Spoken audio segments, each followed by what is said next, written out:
Enmig de les primeres decepcions polítiques de Francesc Macià, es produeix la Setmana Tràgica de 1909, un moviment popular de protesta contra el reclutament forçós de les lleves de l'exèrcit. A les Garrigues s'organitzà una protesta amb gent de les Borges, Arbeca i la Floresta, que aturaren la màquina i calaren foc al tren per evitar que arribessin les cartes que haurien obligat a la mobilització forçosa.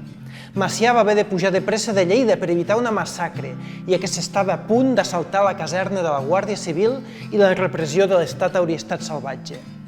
Era el 28 de juliol de 1909 i Macià es convertia a ulls de tothom en una persona justa que anteposava els interessos col·lectius al seu benestar personal.